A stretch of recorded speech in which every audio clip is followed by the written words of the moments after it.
ఎందుకంటే మిమ్మల్ని గెలిపించిన దేవుడు మృత్యుంజయుడు, అమరవీరుడు, పునాదిని సమాధిని గెలిచిన వాడు, మనకు నూతనమైన పునాదులను వేసిన వాడు, నూతనమైన వృక్షాకాశమును భూమిని మనకిస్తానని వాగ్దానం చేసిన దేవుడు.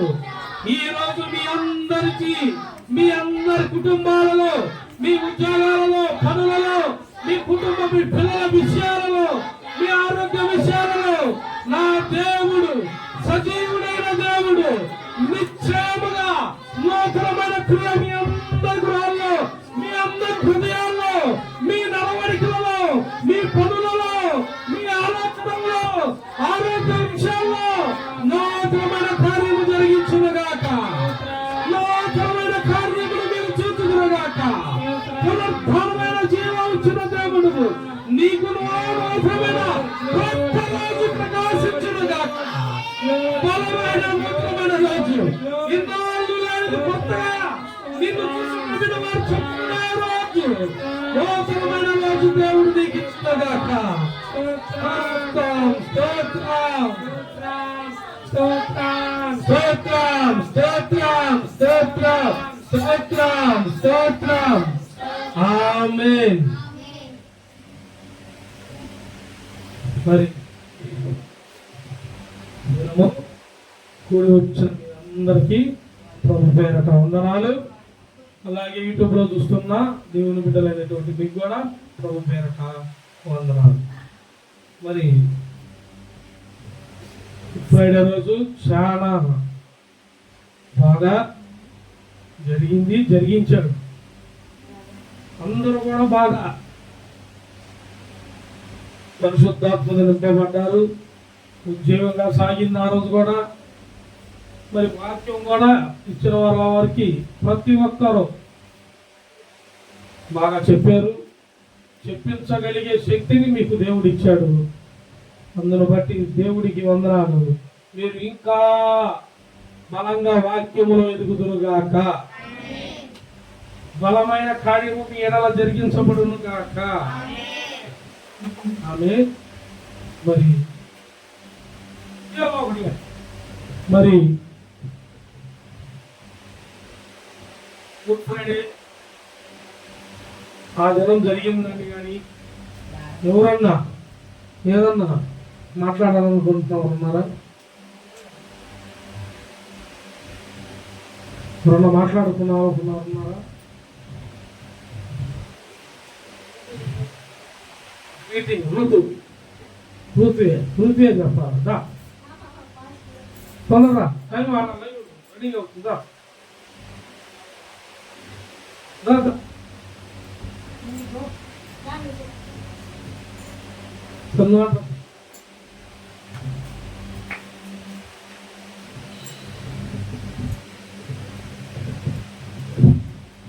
దేవాది దేవునికి మహిమ కలుగును గాక. మాస్టర్ గారికి వందనాలు. కూడి వచ్చిన మీ అందరికీ వందనాలు.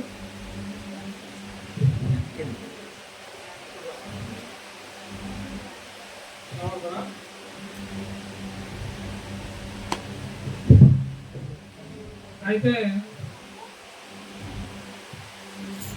గత శుక్రవారం జరిగిన ఆరాధనలో పాస్టర్ గారు మనకి ముందుగానే చెప్పారు, మీకు ప్రభు ఈ వాక్యం ఏమన్నారు, ప్రభు ఈ వాక్యం ఏమన్నారని. అయితే మనం అనుకున్నాము ఎలా చెప్తామో ఎలా చెప్పలేము అని కొంత భయం అయితే ఉన్నది. దేవుడికి ప్రార్థన చేయగా దేవుడే బలపరిచాడు. ఆ రోజు చాలా అద్భుతంగా జరిగింది. ప్రతి ఒక్కరూ తమకిచ్చిన బాధ్యతను అందరూ సమర్థవంతంగా నెరవేర్చాలని నేను భావించాను. కొత్తగా వచ్చిన సునీల్ అన్న కూడా చాలా చక్కగా మనకి వివరించారు వాక్యాన్ని. తర్వాత నేను కానీ రూత్ కానీ ఆ శుక్రవారం నడిపించిన విధానంలో మొదటగా మన చింతల్లి బాగా నడిపించింది. ప్రతి ఒక్కరికి గ్రీటింగ్స్ చెప్తూ, ప్రతి ఒక్కరిని ఆహ్వానిస్తూ, ప్రతి ఒక్కరికి చాలా చక్కగా సమయాన్ని కేటాయించడం జరిగింది. అలాగే పాస్టర్ గారు కూడా మనకి ఎంతో కొంత సహాయంగా పక్క నుంచి చెప్పడం కూడా జరిగింది. ఆ రోజు మనమందరం చాలా ఇదిగా మనం ఇక్కడ జరిగింది. అలాగే బయటికి వెళ్ళిన తర్వాత ఎవరు అనుకోలేదు, ఇజ్రాయెల్ అన్న వాళ్ళ అమ్మగారు ఫుడ్ వండగలడం కానీ, కుమారి గారు ఫుడ్ వండగలడం కానీ చాలా చక్కగా అసలుకి ఎన్నడూ లేనంత విధంగా సంతోషంగా అందరం నవ్వుతూ ఆనందంగా దేవుడికి ఆరాధన చెల్లిస్తూ వెళ్ళడం జరిగింది. అదైతే నేను గమనించాను. ఇలాగే ప్రతి ఆదివారం కానీ ప్రతి ఆరాధనలో కానీ మనం అందరం పాల్గొనాలని ఈ సంఘం తరఫున నేను ఆశిస్తున్నాను. Praise the lord.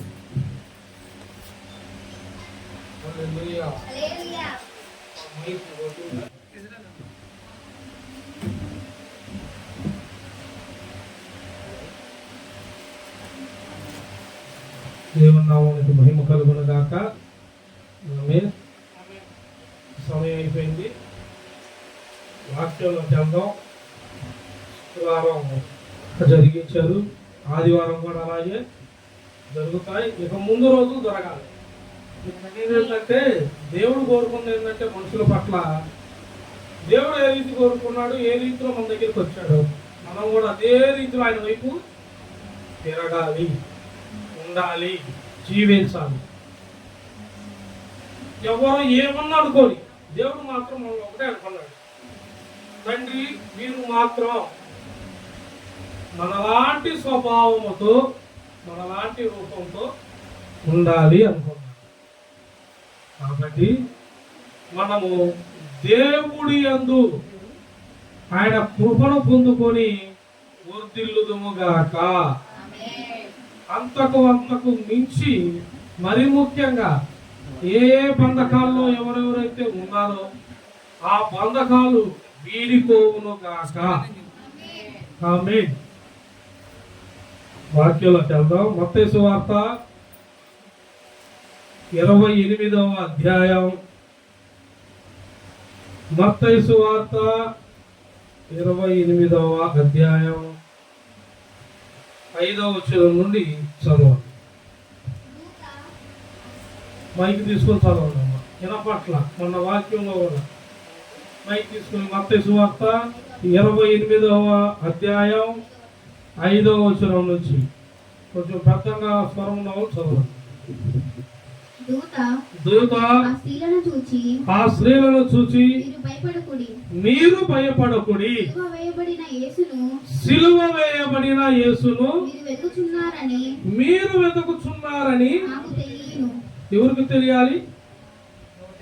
ఎవరికి తెలియను?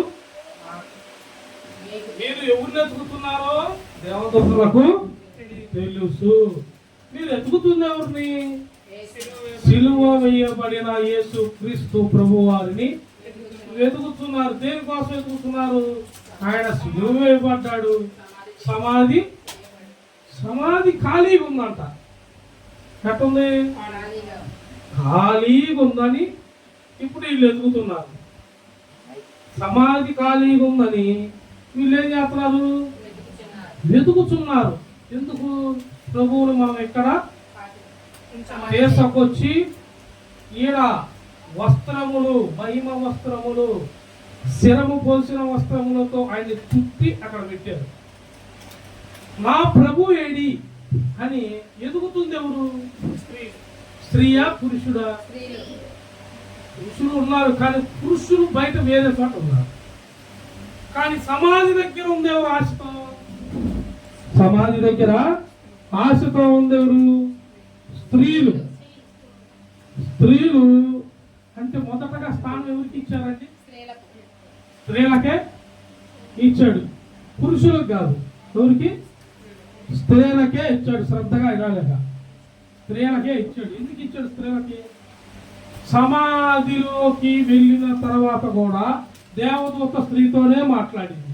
కానీ సిలువ వేయక ముందు, సిలువ మోసేటప్పుడు యేసు ప్రభు వారు మాట్లాడింది కూడా స్త్రీతోనే మాట్లాడాడు. ఎందుకు స్త్రీ ప్రత్యేకింపబడింది? ఎందుకంటే ఒకరు భూమి మీదకి రావాలన్నా స్త్రీయే, స్త్రీకి రావాలన్నా పురుషుడు రావాలన్నా మూలం ఎంచుకుంది స్త్రీ. దేవుడు ఎక్కడి నుండి వచ్చాడు? కన్య అయిన మరియ గర్భమున.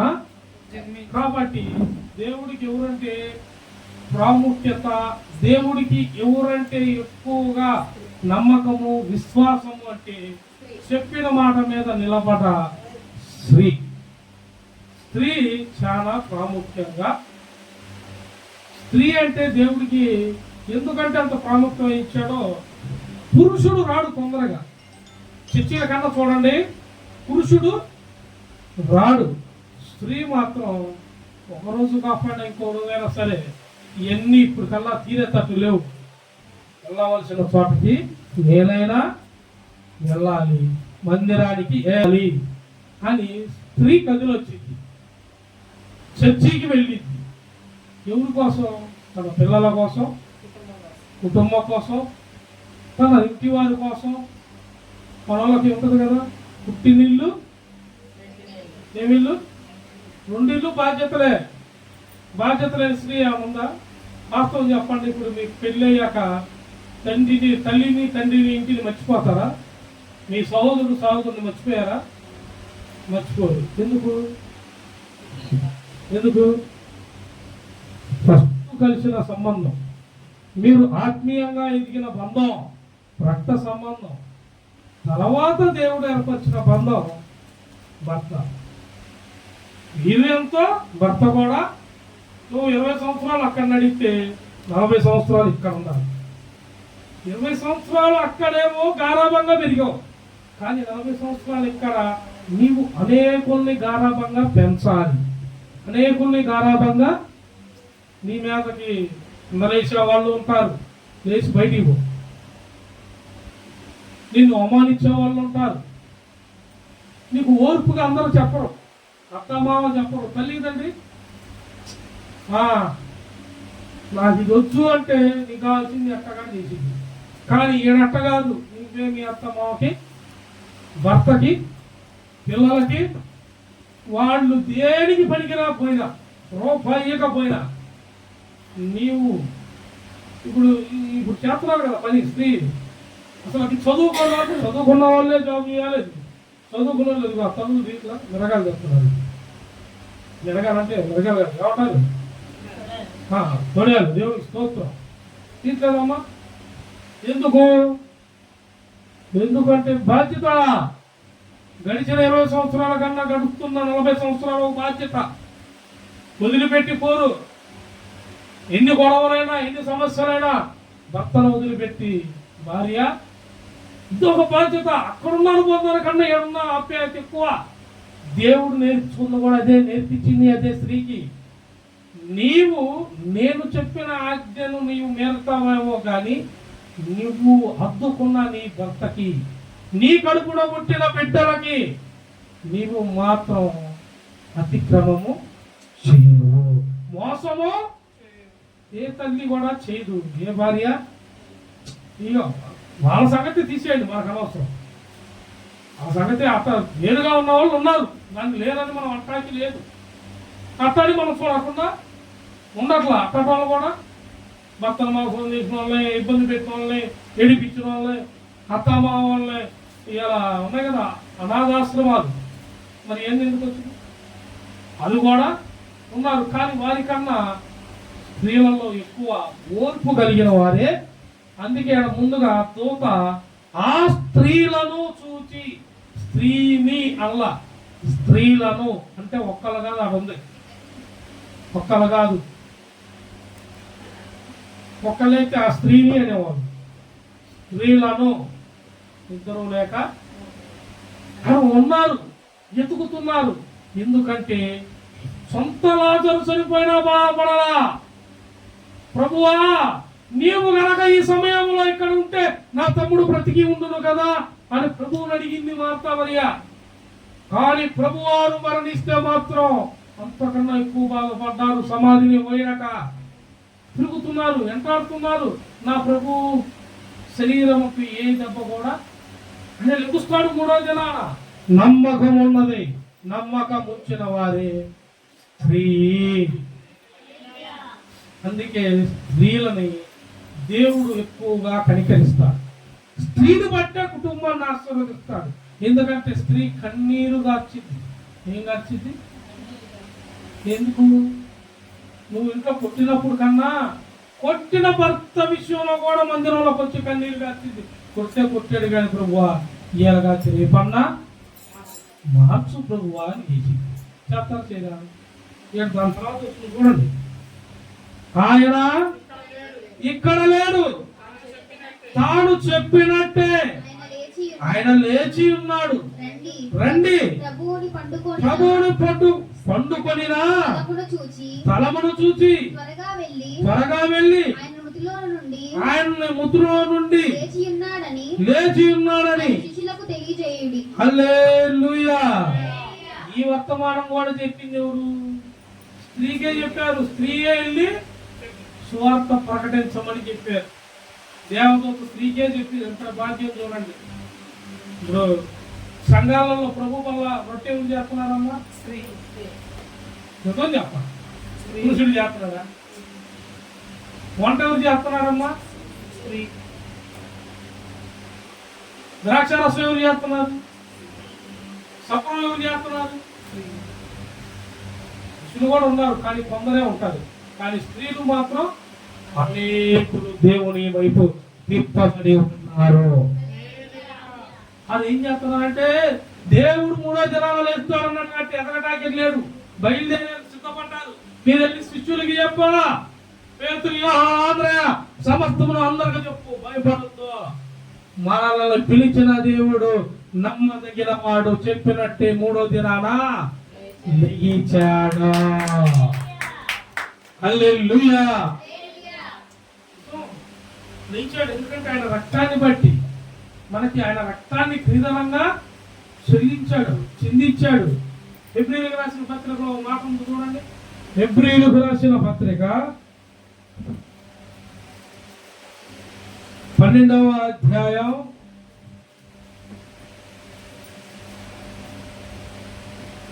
24వ వచనం.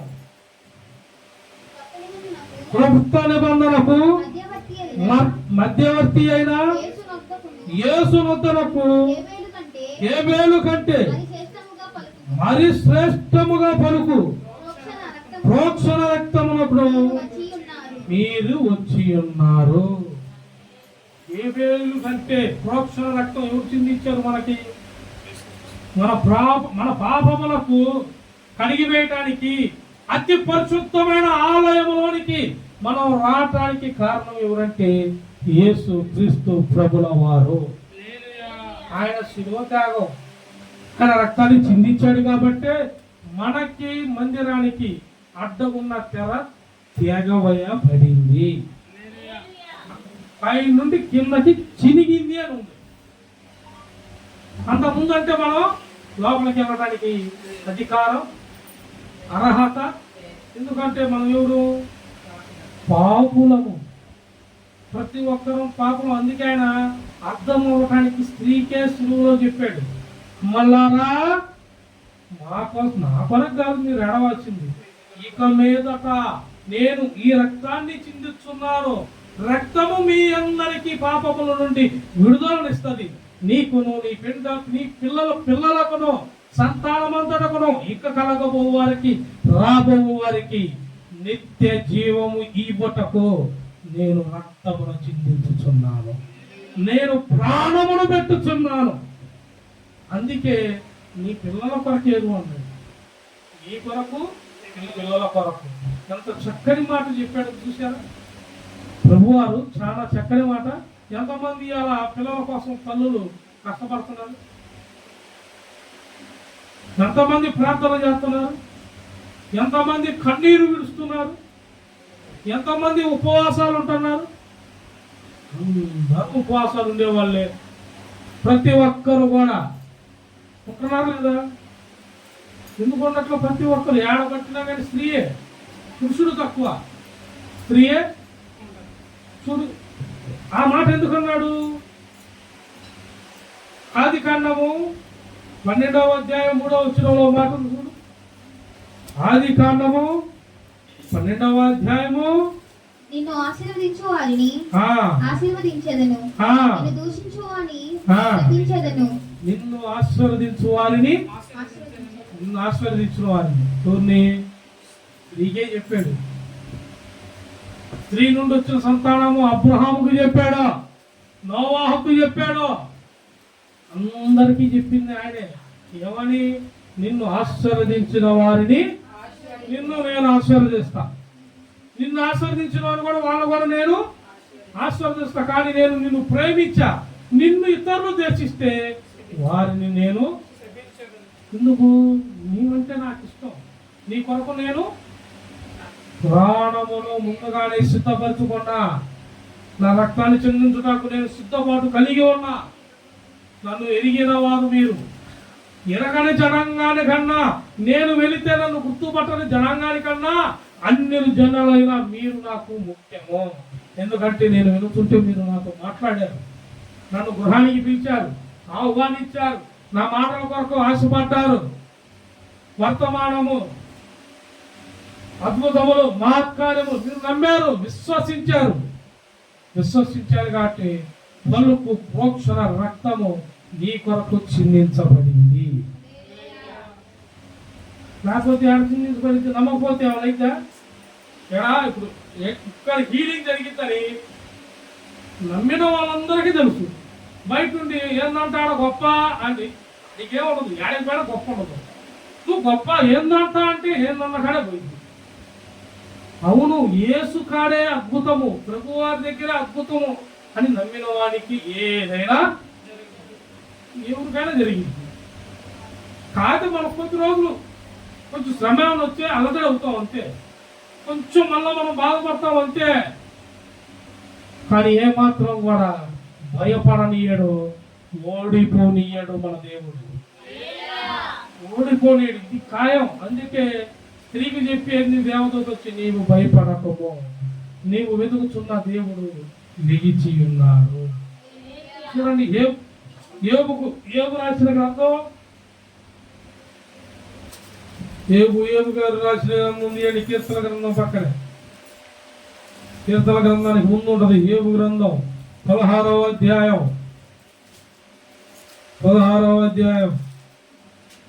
ఇలా పెందరాడ ముగిచ్చేస్తాం మేము. ఖచ్చితంగా వచ్చాం. భూమి నా రక్తమును కప్పివేయకము, నా మొరకు. ఎవరు మొరకంట? ప్రభువారి మొరకు. ప్రభు ఎవరు కొరకు మొరపెట్టాడమ్మా? గెస్సమనే తోటలో ఎవరి కొరకు మొరపెట్టాడు? శిష్యులు ఇద్దరు పోతుంటే ఆయన వచ్చి ఏమని చెప్పాడు? వెలుగు కలిగి ప్రార్థించుడి. ఏం కలిగి? వెలుగుగా ఉంటుంది ఎవరు? ఇలా వెలుగుగా ఉంటుంది ఎవరు? పురుషులు కూడా ఉంటున్నారు, కానీ స్త్రీ టయానికి లేచింది, టయానికి మెలుపుగా ఉంటుంది. ఏ మాత్రం అలజడైనా కానీ ముందు బాధపడేది, దేవుడి దగ్గర మోకరించేది స్త్రీయే. భర్త విషయంలో అయినా పిల్లల విషయంలో అయినా ముందు ఉంటుంది. ఏది? ఆనందంలో. అలజడి రాగానే వాళ్ళు హాస్పిటల్కి ఎలాగా తీసుకెళ్తారు, అందులో నేను హాస్పిటల్కి వెళ్తుందే కానీ శరీరం వెళ్తుంది, దాంతో ఆత్మ మాత్రం వెళ్తూనే కూడా దేవుని ప్రభువా నా బిడ్డకి నీ రక్షణ కలిగించుము, నా భర్తకి నీ కాపుదలను తెచ్చాము, హాస్పిటల్కి వెళ్తున్నావు, కడుపు నొప్పో కాళ్ళు నొప్పో ఏ నొప్పుంటా నొప్పి మోకరించక్కలా, మోకరిస్తేనే కార్యమని నేను దేవుడు చెప్పలా. అవసరాన్ని బట్టి ఆ క్షణమున నమ్మి ప్రార్థించిన ఎడలా నీ కొరకు నేను ప్రోక్షించిన రక్తము నీవు కన్నులార కార్యమును చూచెదవు. కన్నులారా ఇవాళ ఎంతో మందిని కార్యాన్ని చూపించాడు, ఎంతో మంది చూస్తున్నారు, చూపించాడు దేవుడు. ఎందుకు? నమ్మకము. మీరు దేవుని యందు నమ్మకం ఉంచారు, దేవుణ్ణి నమ్మారా? చూడండి, మత్తయి రాసిన పత్రిక 16వ అధ్యాయం. మత్తయి రాసిన పత్రిక 16వ అధ్యాయం 21వ వచనం. అప్పటి నుండి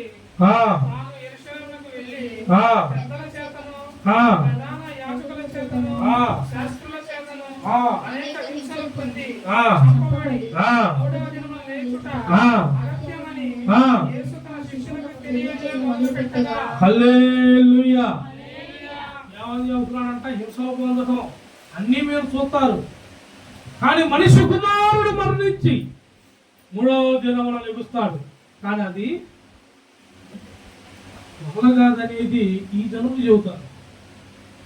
మరి ఆయన చెప్తే నమ్మారా? ఆ మాటకి ఎవరికి అర్థం కాదు. శిష్యులు కూడా ఏంది అని చెప్పేది? ఈయన నమ్ముకొని మనం వచ్చామే, వలలు వదిలేసి, చేపలు వదిలేసి, పనులు వదిలేసి, మత్తు వదిలేసి మనం వస్తే నేను మృతి చెందుతున్నాను, మళ్ళా 3వ రోజు ఎగుతాలే అంటున్నాడు.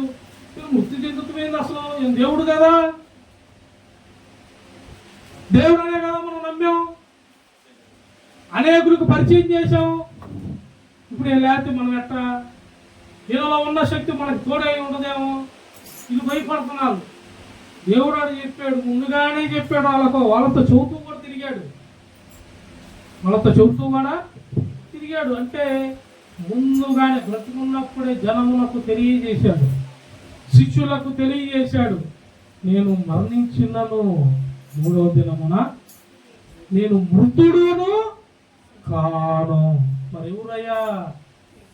నిన్న, నేడు, రేపు, అంతము వరకు కూడా సజీవుడుగా ఉన్నవాడు యేసు క్రీస్తు ప్రభువారు. అంతము భూమి మీద ఎవరికయ్యా అంటే మనకు కాదు. ప్రకటన గ్రంథంలో ముందుగానే ఉంది, పాపిగా ఉన్నప్పుడు చెందిన మరణం కంటే ప్రభువుని రుచి తెలుసుకున్నాక, ఆయన ఎరిగాక, విశ్వసించినాక, బాప్తిసం పొందాక, ఆయనలో నడిచాక తిరిగి వాడికి 2వ మరణం అది ఉండదంట. ఎందుకంటే మన దేవుడు పునరుద్ధరుడు కదా, లేచాడు కదా, మనకెందుకు ఉండదు? ఇప్పుడు మనం నమ్మాం, ఒకవేళ ప్రభువునందు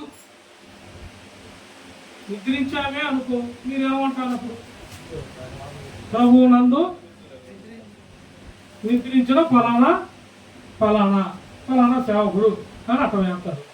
అదే ఏమి తెలియనోడు అనుకో, చెప్తారా? సరే, మీరు అందరూ కలిసి చేపించి ప్రభువునందు నిద్రించాడు, అతను మారిపోయినా, బాప్తిసం పొందపోయినా, మీరు చెప్పిన మాట ఇది సంఘంలో పాస్టర్ గారు కూడా అలా ఏమి ఆ రాయి మీద అది ఆ మాట రాయించిన నిద్రగా ప్రభువునందు నిద్రించినట్టేనా? బాప్తిసం పొందిపోతే నిద్రిస్తారమ్మా? బాప్తిసం పొందిన యథార్థంగా పొంది ప్రభువునందు నిద్రించినట్టేనా? స్వచ్ఛమైన మనసు లేకపోతే నిద్రించినట్టేనా? విశ్వాస పరిమాణం తెలుసుకోకపోతే నిద్రించినట్టేనా? లేదు. మరి ఆడుంటాడు భూమి కింద అగాధమనే, ఏ గ్రంథానికి ఆ గ్రంథం, ఏ గదులుగా గదులు ఉన్నాయి, కింద గదులుగా ఉన్నాయి 4. అదే ప్రభువునందు నిధించిన మనమైతే పరదేశంలో మధ్యాకాశంలో నిశ్చయం ఉంటాం. ఆడ పెళ్లి బిందు రెడీగా ఉంది, మనకి బహుమతులు ఉన్నాయి. దేవుడు ఏం చెప్పాడంటే, నాయనలారా, అమ్మలారా, మీరు ఇక్కడే కాదు, రేపు నిత్య జీవంలో కూడా నాతో చెరువులో దొంగకి చెప్పింది అదే. ప్రభువా, నేడు నీతో నన్ను నీ పరలోక రాజ్యంలో జ్ఞాపకం చేసుకుంటావా అడిగితే ఏమన్నాడు? నీవు నేడు నాతో కూడా నిత్యముగా పరలోకములో ఉందును. దొంగనన్నప్పుడు నన్నంట, నీ పిల్లలనంట, నువ్వు చేసిన ప్రార్థన, నువ్వు నమ్మిన విశ్వాసము, నువ్వు ఏదైతే నమ్మావో, ఏదైతే విశ్వాసముతో వీడగా ప్రార్థన చేసి బలంగా దేవుని సన్నిధానంలో ఒలివల మొక్క వలె నాటపడ్డావో, నాటపడటం నీ వృద్ధి, అది నీ చేతిలో ఉంది. వృద్ధి కలిగించిన వాడు దేవుడు. ఆయన వృద్ధి కలిగిస్తాడు, అందరినీ కాదు, విశ్వసించిన వారందరినీ వృద్ధి కలిగించటం మాత్రం ఖాయం.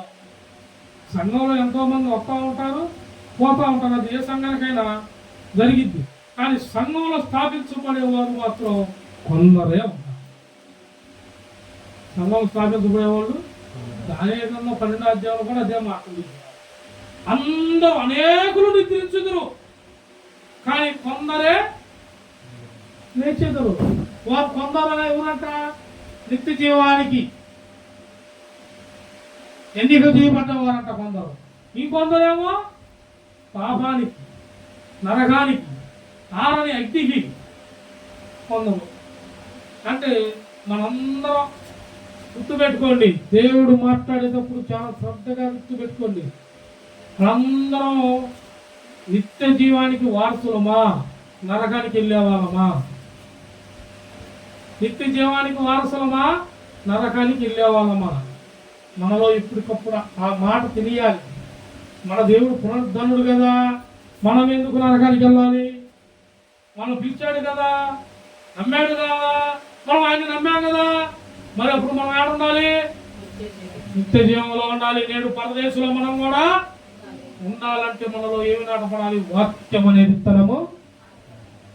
ఆది అందు ఏముంది? వాక్యము. ఎవరై ఉన్నారు? దేవుడి దగ్గర ఏముంది? చివరికి నుండి ఎట్ చేసినా దేవుడి దగ్గర నుండే వచ్చింది. ఏదైనా దేవుడి దగ్గర నుండే, యేసు దగ్గర నుండే వచ్చింది. యేసు నామమున ఏది అడిగినానో నేను ఇస్తా. యేసు నామం లేకుండా నువ్వు ప్రార్థన చేయమని నీ ఇష్టం, వచ్చింది నీకు. మనం ఏ ప్రార్థన చేసినా యేసు నామంలో ఈ దయ్యము వదిలిపోవునుగాక అంటాం. ఎందుకు వదిలిపోయేటప్పుడు? ఆ నామమునకి శక్తి ఉంది. ఆ నామములోనే ఒక power, miracle, holy spirit. Devils కాదు, ఏదైనా వెళ్ళిపోవాల్సింది. ప్రతిదీ నిలబడలేదు ఆయన ముందు. అందుకే ఆయన పంపించిన తండ్రి ఆయన గురించి ఒక మాట ఇచ్చాడు. అన్ని నామముల కన్నా పైనామముగా ఆయన నామమును రాయించి ఉంచాడు. ఆయన నిర్మించేశాడు. ఇక అంతే, ఆ నామముని దాటి ఎవరు వెళ్ళలేరు. అందుకే తండ్రి అంటాడు, నా కుమారుణ్ణి ముద్దు పెట్టుకున్న వాడినే,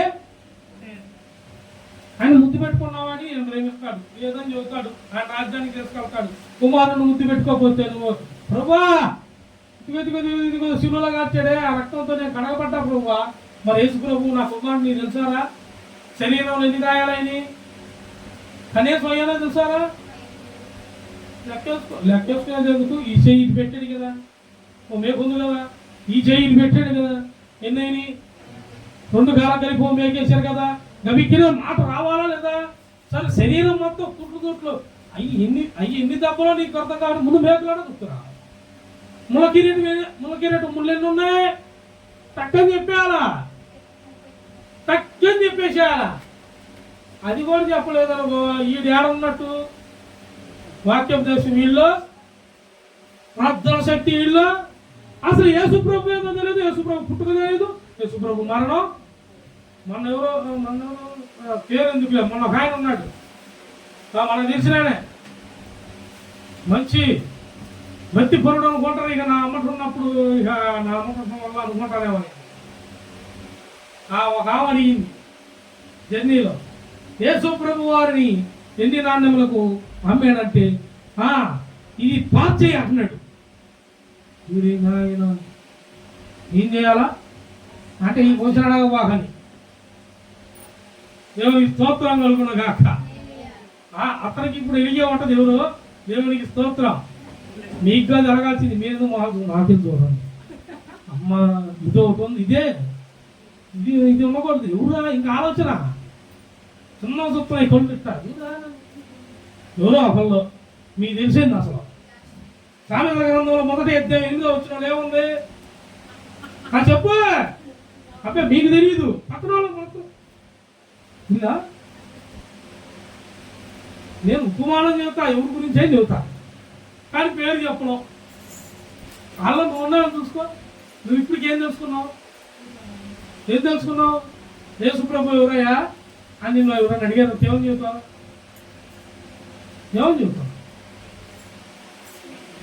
పునర్జన్మ, సమాధిని గెలిచిన వాడు, మరణాన్ని మరణమా ఏ ముళ్ళెక్కడా అని అడిగిన వాడు నిజమైన నా యేసు అని చెప్పాలి. సప్ప చెప్పటం అటపాకంటే సపోటాలు సప్పైతే అన్నట్టు. ఒకడికి ఉద్యోగం వచ్చినప్పుడు అందరూ కలిపి కొట్టండి. అప్పుడు దేవుని స్తోత్రం. ఆ మాట చెప్పాలి కదా, చెప్పాలి కదా. గెలిచాడు లేదా? మరణాన్ని గెలిచాడు లేదా? మరి వేస్తుంది గీచా. ఒక ఆయన అడిగాడంట కొట్టుకున్నాడు ఎప్పుడు వచ్చిందని. ఇంకొక ఆయన అన్నాడంట క్రిస్మస్ అయిపోయాక వచ్చాడు చూద్దాం అన్నాడు. అదేంటంటే మరి క్రిస్మస్ అయిపోయాక కొట్టుకున్నాడు వచ్చింది అన్నాడు.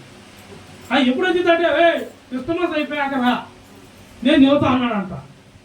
ఎప్పుడు రానంటే 2 నెలల తర్వాత రానంట. ఎప్పుడు? క్రిస్మస్ అయిపోయాక.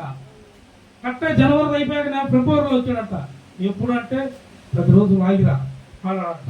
ఈ లోపల పుష్పం పదవారం పుష్పం ఈ లోపల చెప్పుకుంటారుగా ఇది కనుక్కున్నాడంట. మళ్ళీ వచ్చాడు 10 రోజుల తర్వాత. ఎప్పుడంటే ఎల్లుండిరా ప్రసవ పదవారం వచ్చింది, ఆ రోజే మా శ్రమ దినాలు స్టార్ట్. ఆ నుండి లెక్క చేసుకో, గుడ్ ఫ్రైడే చివరి నుండి 3వ రోజు, ఎక్కడి నుండి చివరి దినం నుండి 3వ రోజు వెనక్కిరా. మళ్ళీ ఆ రోజు గుడ్ ఫ్రైడే, చివరి దినం రోజు ఏమో ఏర్చో. నీకు తెలుసా? తెలియపోతే అని చెప్పా. కొత్త క్యాలెండర్ చూసుకోపో, చివరి దినం నుండి లెక్కే అన్నాడంట. అంటే వీటికి ఏం జ్ఞానం ఉంది? అవతలాడు దొరకకుండా అవతలాడు కనిపింది ఇప్పుడు దెబ్బకి.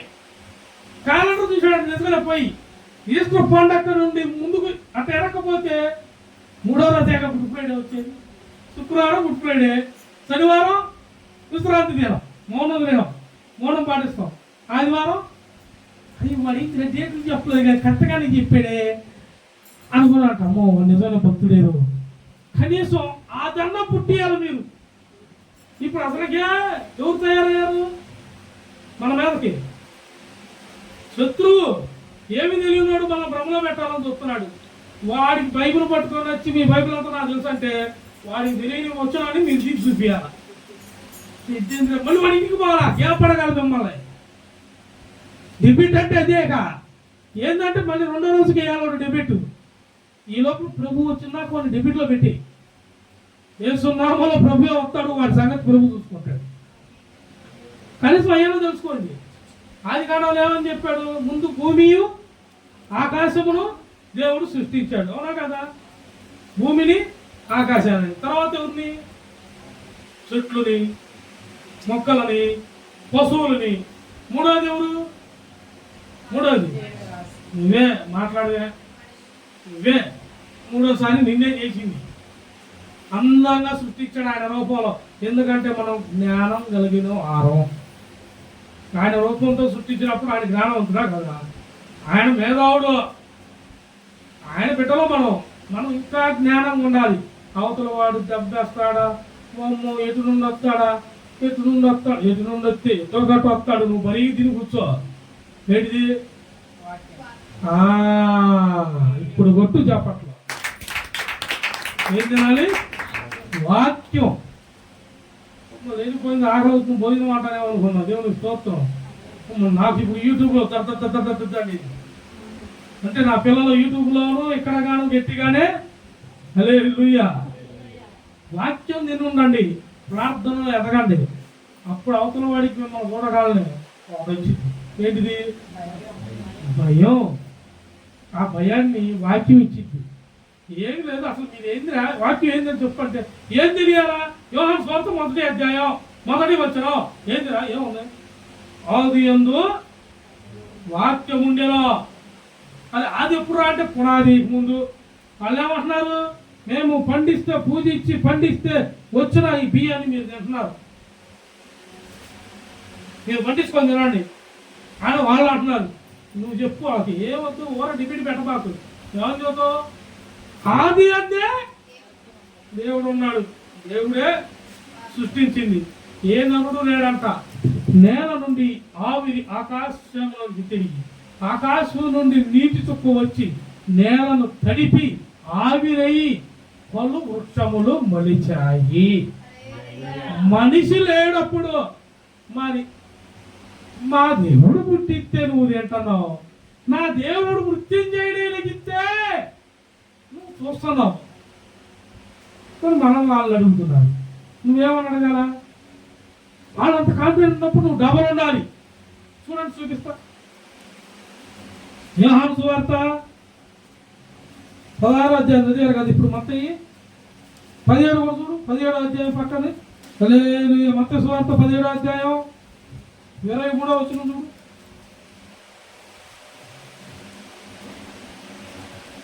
వారాయనను సంపుదురు 3వ దినమున ఆయన లేచునని వారితో చెప్పగా వారు ఏమయ్యారంట? ఎక్కడ తొక్కబడ్డారంట? బహుగా ఎందుకు దుఃఖపడాలా? బహుగా వారు ఎందుకు దుఃఖపడాలా? 22వ వచనం చూడు. వారు గలిలయలో సంచరించుచుండగా యేసు మనుష్య కుమారుడు మనుషుల చేతికి అప్పగించబడు చూస్తున్నాడు.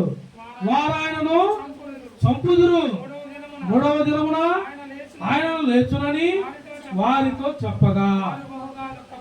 మరి తెలియదా ప్రభువుని చంపేస్తారు. వీరేమనుకుంటున్నారు శత్రువులు, ఆయన్ని మనం చంపుతాం అంటే మనమే గెలిచేది. ఎవరట? శత్రువు కూడా అనుకుంటున్నాడు ప్రభు అన్నాడు యూదుల రాజున్న వాడిని చంపడం ఖాయం. అంటే మనం వేసిన విత్తనం, చెడ్డ విత్తనం, ఆయన మీద దూషణ అనే విత్తనం ఫలిస్తుంది. ఆయన చచ్చిపోవటం మూడో రోజు ఎందుకు లేవుతాడు ఆయన అని వీళ్ళు అనుకుంటున్నారు. ఒక పక్క పిల్లలు, ఎవరి పిల్లలు? యేసు ప్రభు శిష్యులు, బిడ్డలు గొప్పపడుతున్నారు. అయ్యో ఆయన లేకపోతే ఎంత. కానీ ఆయన అడున్న మూడో దినాన ఆయన ఆ మాట ఇలా శివుడు వల్ల ఏం వల్ల మూడో దినాన లెగుతాడన్నది ఇలా సరిగ్గా పాపం చనిపోయేదన్నదే ఎవరికన్నా మమ్మాయి గురించి మీరు అటు పోయిన సంవత్సరంలో కుక్క కలిసింది. ఇక 3 సంవత్సరాల తర్వాత ఎవరన్నా వచ్చి ఈ పిల్లకి జ్వరమో జలుబో దగ్గట్లేదనుకో 2 సంవత్సరాల క్రితం నీకు కుక్క కలిసింది కదా, మొన్న ఇంటి వాళ్ళకు కూడా వచ్చింది ఆ తిట్టాకి 3 సంవత్సరాల తర్వాత అని ఈ పిల్ల అంటే ఇప్పుడు ఆ కుక్కని జ్ఞాపకం చేసుకునిద్ది, చేసిన డాక్టర్ని జ్ఞాపకం చేసుకునిద్ది. వీళ్ళిద్దరు కాదు అసలు అన్నయ్య ఏం చేస్తున్నాడు. ఇప్పుడు ఏమన్నా అయితే అన్నయ్య వాగ్దానం ఇచ్చాడు నాకేం కాదని, ఇక అర్ధరైతు 2 కూడా చేసింది. అసలు పొందుకున్న వాగ్దానం మర్చిపోయింది. ఇక 2 సంవత్సరాల క్రితం పొందుకున్నా, 2 సంవత్సరాలు బాగానే ఉంటుంది. 3వ సంవత్సరంలో దయ్యం మొహం ఎవరో వచ్చి మాట చెప్పారు. ఇక అది పట్టుకోను 2 సంవత్సరాలు ఎక్కబచ్చా దేవుడి స్తోత్రం కలుగునా కాక. మరి నేను ఏమడుగుతున్నా అంటే నువ్వు ఎక్కడ ఉన్నావు భూమి మీద చెప్పున్నావు. మన వాళ్ళు పండగ చేసుకోవాలన్నా భయమే, క్రిస్మస్ చేసుకోవాలన్నా భయమే, బాప్తిసం తీసుకోవాలన్నా భయమే. క్రిస్మస్ పండగ ఎందుకు భయం? ఎందుకు భయం అంటే మరి స్త్రీకి చెప్పాడా దూత? మరి స్త్రీ క్రిస్మస్ పండగ రాగాలి సంఘాలు ఏం చేస్తున్నారమ్మా? అందరూ కలిసి డబ్బులు వేసుకొని ఆ చర్చిలో డెకరేషన్కు భోజనాలకు లేదు, సింగల్గా ఉన్న వారికి అంటే మగ మనిషి ఆదరణ లేని స్త్రీకి బట్టలు చెత్త దేనికో దానికి డబ్బులు వేస్తారు. భర్త మారలేదనుకో మరి డబ్బులు ఇవ్వమంటే ఇక్కడ చర్చిలో 5,000 ఇస్తాను కుటుంబానికి మనం కూడా ఇవ్వాలి అబ్బాయి అన్నాడు. సాయంత్రం ఏ రకంగా వస్తాడో నీకేమెత్తాడు ఇస్తాడమ్మా. ఎంతమంది ఈ అనుభవం ఎంతమంది ఉన్నారు? ఇచ్చారా మీరు ఇస్తారు ఎప్పుడన్నా? మీరు కానీ స్త్రీ ఇస్తుంది ఎట్లా తెలుసా? ఆ ఉన్న దాంట్లోనే రూపాయి దాచి పెట్టి 5,000 అన్నది 3,000 అని ఇచ్చారు. ఎందుకు? సంఘ కాపరికి ఒక మాట చెప్పాడు, కానీ సంఘ కాపరికి ఇంకో హృదయం కూడా ఉంది. ఏ హృదయం? అవతల వారు రూపాయి చెప్పినప్పుడు ₹10 ఇచ్చాడు అంటే ₹10 ఏ స్థితిలో ఉంటే ₹10 దమ్మంటే రూపాయి తెచ్చిద్ది. తేడమ్మా ₹10 తెచ్చింది అనుకో, ఎందుకు తెచ్చిందో అర్థం చేసుకునే మనసు ఎవరికి ఉందంటే దేవుడు చేత ఎంచబడ్డ సేవకుడికి ఉంది. అర్థం చేసుకుంటాడు. అసలు మారలేదు ఆ జీవితంలో. ఆ అమ్మాయి బాప్తిసం పొందింది. అసలు ఆ బిడ్డ 2,000 తెచ్చిందంటే ఇదేటో ఆ ఇంట్లో అసలు ఇసుకిచ్చే వాళ్ళు ఎక్కువ, టార్చర్ ఎక్కువ, పైన వాళ్ళు ఎక్కువ, తినేవాళ్ళు ఎక్కువ కానీ తెచ్చేవాళ్ళు తక్కువ. కానీ ఆ బిడ్డ మీ అందరితో పాటు ఇప్పుడు నేను జీవితం అంటే సంఘం అంటేనే దేవుడి రాజ్యం. మీరు గుర్తుపెట్టు, సంఘం అంటే చిన్న చూపు చూసుకోబాకండి. సంఘం అంటే పరలోక రాజ్యమే. నువ్వు ఇలా కూర్చున్నావు కాబట్టి నువ్వు పరలోక రాజ్యం నేడు నిత్యముగా దేవుడితో ఉంటావు. రాసి పెట్టుకో. నువ్వు ఈ దినాలు కూడా నేడున్నావు, ఈ దినం నేడున్నావు అంటే రేపు పరలోక రాజ్యంలో ఉన్నట్టే. ఈ వాక్యానికి అదే అర్థం. వాళ్ళు భయపడ్డారు, నువ్వు భయపడ్డావా? నువ్వు భయపడ్డావా? అక్కడ వాళ్ళు కలవరం పడ్డారు, ఇప్పుడు నువ్వు కలవరం పడుతున్నావా? నువ్వు కలవరం పడుతున్నావా? ఏం కాదు, కలవరం పడుతున్నావా? అబ్బా పడుతున్నావా?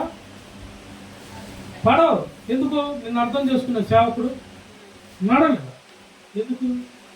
ఆ సేవకుడికి ఏం మనసు ఉంది? పడి ఇరిగి నలిగిన హృదయం కలిగిన సేవకుడు. సేవకుడు కూడా అన్నం లేకుండానే వచ్చినవాడే. దేవుడు పిలుపు అంటే అన్నం కూడా లేకుండా వచ్చాం, రూపాయి కూడా లేకుండా వచ్చాం. ఎందుకు? దేవుడు రమ్మన్నాడు. ఆ విశ్వాసంతోనే వచ్చా, ఆ విశ్వాసంతోనే కూర్చున్నా, ఆ విశ్వాసంతోనే నిలబెట్టాం. ఆ విశ్వాసమే ఇవాళ ఈ పరిపక్వత. హల్లెలూయా. ఏ పునర్జన్మ అంటే మనకి యేసు పునర్జన్మ లేచాడంటే నువ్వు చెప్పు. యేసు లేకపోతే కాదు, నీ జీవితం చెప్పు. ఇవిడని అడిగితే నిష్కాంతంగా నిర్మాషం లేకుండా భయపడకుండా చెప్పు. నీ సాక్షి చెప్పు. అమ్మ ఏది నీ జ్యోతురా?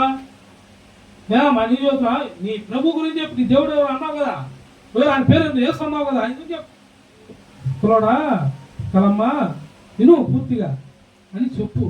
నువ్వు పూర్తిగా చెప్పాక నాకు పునర్జన్మ ఇచ్చినోడే నిత్యజీవం ఉన్న దేవుడు, ఆయన నువ్వు నమ్ముకుని కూడా బాగుపడతావు అని చెప్పు.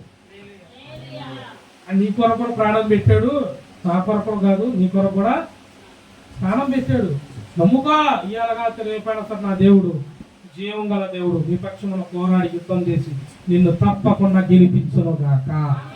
నువ్వు ఏ బాధల్లో ఉన్నా సరే, ఏ ఆర్పాటం లేకపోయినా, ఎవరు తోడు లేకపోయినా, ఎన్ని నిందలు వేసినా, ఇల్లు లేకపోని, ఏదన్నా లేకపోని, ఉండని పోని, నిన్నందరూ స్వీకరించని ఎవరికాడన్నా మోసుకో. అందుకే దేవుడు చేస్తాడు, తల్లి మరచిన నేను నిన్ను మరవను. అందుకే ఊరక ఏం పడితే ఈ చూడబోతాడు. ఇప్పుడు పిల్లలంతా ట్రెండ్ లవ్వు అని వాడు ఎవడో తీసుకున్నాడు వెనకాల పోతాడు. ఈయన ప్రేమించి నీ కొరకు త్యాగం చేసి తల్లిదండ్రిని వదిలేస్తున్నారు. ఇప్పుడు ఫ్యాషన్ భర్తను భార్య తీసుకోవాలి. ఇంకో ఫ్యాషన్ ఏంటంటే ఇప్పుడు కొత్తగా ఏక సభ్యత్తున్నారు. ఆడ యేసుప్రభు మృత్యుంజయి మనకి పునర్జన్మిస్తే ఇది సభ్యత్తున్నారు. భర్తను భార్య చెప్పడం, భార్య భర్తను చెప్పడం ఏంటంటే అక్రమం. ఈ అక్రమం ఆయన చెప్పింది ఆ రోజు రాజకాండంలో ఆయన చెప్పిన మాట అదే. ఈ తోట మొత్తం శుభ్రంగా తినండి, తోట మధ్యలో ఉన్న పండు మాత్రం తింటే నిశ్చయంగా సత్తావు అంటే వాడొచ్చి ఏం చెప్పాడు? లూసిఫరు తిననే. ఎవరు చెప్పారు తిననే తినొద్దని నీకు? దేవుడు చెప్పాడు. ఊరుగా ఆయన నీకు అబద్ధం చెప్పాడు. నువ్వు ఇది తింటే నీకేమొచ్చింది? దేవుని మహిమ శక్తులు వస్తాయి, నువ్వు బాగా ఎదుగుతావు. ఏమెదిగావు? దేవుడు మరణం లేకుండా పుట్టించాడు. వాస్తవం మనకు మరణం లేదు, మనం పుట్టించాను. దేవుడు మాట మరణాన్ని తెచ్చుకున్నాం. అందుకే మళ్ళీ యేసు ప్రభు వారు వచ్చి ఆయన మరణం చూపించి, మరణం శాశ్వతం కాదు, మరణం నిన్ను ఏమీ చెయ్యలేదు, నిశ్చయముగా నేడు నీకు పునర్జన్మను నేను ప్రసాదించాను. దేవుడు చెప్పిన మాట, బైబిల్లో దేవుడు చెప్పిన మాట. అది ఎవరికంటే యూదులకు లేదు, ఇజ్రాయెల్ ప్రజలకు లేదు. మరి ఎవరికి పాస్టర్ గారు? మనకి. నమ్మిన మనకి. మనము నమ్మింది యేసు ప్రభువును వాళ్ళు నమ్మలా. యేసు ప్రభువుగా దేవుడిగా అంగీకరించి నిత్యం ఆరాధించే పరిశుద్ధుడు అని దేవదూతలు ఆరాధిస్తుంటే ఆ దేవదూతతో సమానంగా ఆరాధించే బాధ్యతను అన్ని జనులైనా మనకి ఇచ్చాడు. మనల్ని స్వయరక్తంతో కొన్నాడు, కడిగాడు. ఇప్పుడు నీ గోత్రం ఏంద్రా అంటే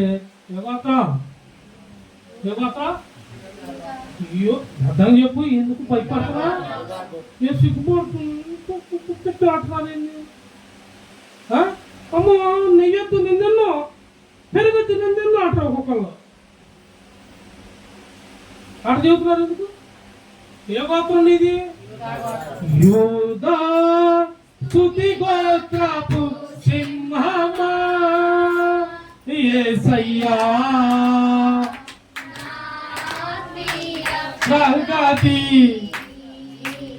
ఆదీనమా నీవే కదా నా ఆరాధన, నీవే కదా నా ఆరాధన, ఆరాధన స్తుతి ఆరాధన, ఆరాధన స్తుతి ఆరాధన, ఆరాధన స్తుతి ఆరాధన, ఆరాధన స్తుతి ఆరాధన.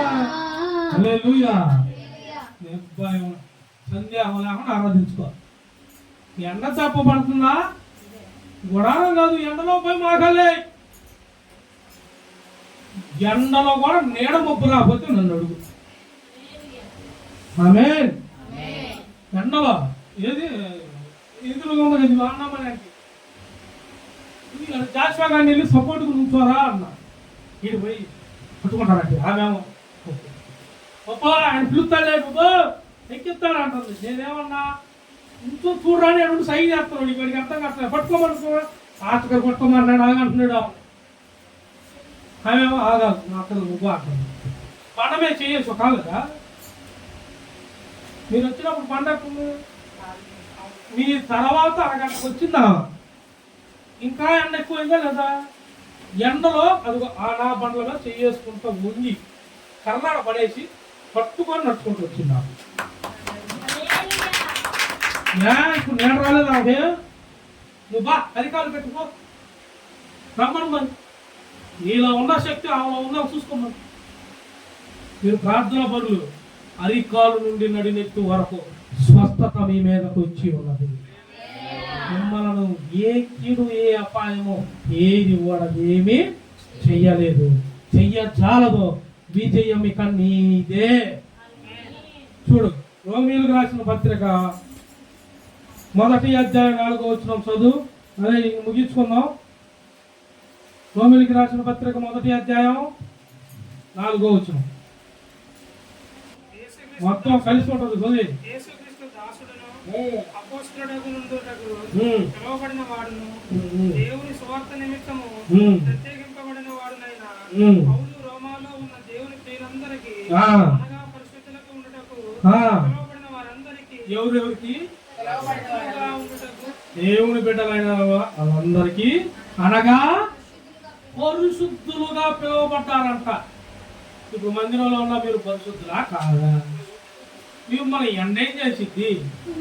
నేను చేసి మీరేం ఆశ్చర్యంగా నేనేం కొత్తగా చూస్తున్నాడు అనుకుంటారేమో. ఏం కాదు, పరిశుద్ధాత్ముడే చదువుతున్నాడు. వాక్యంలో ఉంది పరిశుద్ధులందరికీ పిలిచి చదువుతున్నాడు. నిశ్చయముగా నీ మీదకి ఏ కీడు రాదో, అనారోగ్య సమస్య కూడా రాదు. ఇది 2026 గుర్తు పెట్టుకో, రాసుకో. ఇవాళ డేటే. మా యూట్యూబ్ ఛానల్లో ప్రతి దాంట్లో బిడ్డలు నా నెంబర్ మాత్రం కంపల్సరీగా పెడతారు. నువ్వు సందేహం కూడా వద్దు. ఏదేదో మాటలు చెప్పి కూర్చుని చెప్పి పోతున్నాడు, నెంబర్ కూడా లేదనుకో. ప్రతి దానికి నెంబర్ వేయకపోయి నేను కలిసి చెప్పిస్తాను. నీకు అపాయం వస్తే ఫోన్ చేసిన నువ్వు విశ్వసించావా? ఆమేన్ చెప్పి స్తోత్రాలు చెప్పి దేవుని కనపరచు.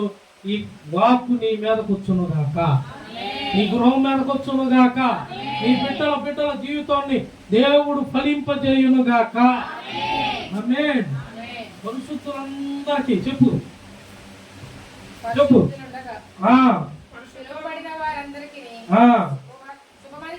శుభమని చెప్పి వ్రాయునది మన తండ్రి అయిన దేవుడి నుండి ప్రభు అయిన యేసుక్రీస్తు నుండి కృపయు సమాధానము మీకు. అది ఆమేన్. కొట్టు చెప్పట్లు నేను చెప్పరా? ఉన్నా లేదా? ఏమేమి అంట? తండ్రి నుండి మన దేవుడైన యేసు ప్రభు నుండి కృపయు. మరి మొత్తం మీరు పొందుకున్నారు లేదా? ఇప్పుడు అన్నమ్మ నాటి ఇప్పుడు మళ్ళీ నేను రోడ్డు మీద పంపిస్తాను బండకాడికి. ఎవరెవరు పోతారు చెప్పండి. ఇప్పుడు ఆంటీకి మళ్ళీ ఇప్పుడు బయట కాలు చెప్పులు లేకుండా మీరు ఆంటీతో పాటు ఎవరెవరు పోతారు? చేతులు ఆడతారు. ఎందుకు కాళ్ళు కాల్చుకోవటము? అమ్మో అంత త్యాగము. అదిగో అడనే చూపించండి నడుతుంది. అదిగో విశ్వాసి. దేవుని స్తోత్రం కలుగును గాక. అబ్బా అన్నా చూడు చూపిస్తుంది, నడుస్తుంది బాగా తీసు. హల్లెలూయా. మరి నడవటం అదే విశ్వాసం. దేవుడు అంట తోమా గారు పునరుద్ధానం అయి భూమి ఆయన దగ్గరికి అందరు శిష్యులు కాడికి రాగలరు. ఎవరి చూపి ఎవరి చేయి చూపి మీకు కొట్టారుగా మీకు గాయం చూపి అన్నాడు. ఏంది తోమా అంటే కాదు నువ్వు ప్రభువే అయితే నువ్వు చేసుకున్న గాయం ఉండాలి చూపి అంటే చూపించాడు. పక్కటెమ్మ కూడా బల్లెంతో పరిచారు కాదు. పక్కటెమ్మ ఇది కూడా చూపించాడు. ప్రభువా నీవు దేవుడివే, మా తండ్రివే. అప్పుడు అంటాడు ప్రభు అన్నాడు, చూచి నమ్మిన వాడు కాదు, చూడకుండా నా యందు విశ్వాసం ఉంచిన వాడే నాకు పెద్ద ఇష్టమైన వాడు. వాడు పేదవాడు కాదు. యేసు ప్రభు పేదవాడు అన్నవాడు చేతులు ఎత్తండి. యేసు క్రీస్తు ప్రభు వారు పేదవాడు అన్నవాడు చేతులు ఎత్తండి. ఆయన పేరేంది? నువ్వు పిలుచుకునేటువంటి ఇన్ని పేర్లను పిలుచుకో. రాజులకు రాజు, ప్రభులకు ప్రభు, అద్వితీయ దేవుడు, నిత్యులకు తండ్రి, సమాధానకర్త పిలుచుకోలేగా మొదలుపెట్టు. స్తోత్రాలు చెప్పుకుంటాను 110, 116. నువ్వు ఇంకా ప్రేమ కలిగితే ఇంకా పెట్టుకోవచ్చు. మనం దేవునికి మహిమ కలుగును కాక. సరిపోయింది మన జీవితాంతం ఈ పేరు. అందుకే భక్తులందరూ ఆ పేరు పెట్టి పిలుచుకున్నారు. నీవు కూడా నిత్యముగా దేవుని యందు ఫలించదువు గాక. ఈ పునరుద్ధానంలో దేవుడు నీకు నీ ఇంటి వారికి పునరుద్ధానం ఇచ్చును గాక. నమ్మిన నీకు ఆరోగ్యం వచ్చును గాక. నమ్మిన నీకు కృప దొరుకును గాక. నీ మీద ఉన్న అప్పులు, సమస్యలు, నిందలు, అవమానాలు, ఏ బాధలైతే ఉన్నాయో సమస్తమును ఇది మొదలుకొని దేవుడు ఎన్నిటిని కొట్టివేయును గాక. ఆమేన్. ప్రభు బల్ల ఉంది. బల్లాలో చేసే వాళ్ళు సిద్ధపాటు కలిగి ఉండండి. ఈ వాక్యము మన హృదయంలో దేవుడు భద్రపరచును గాక. ఆమేన్.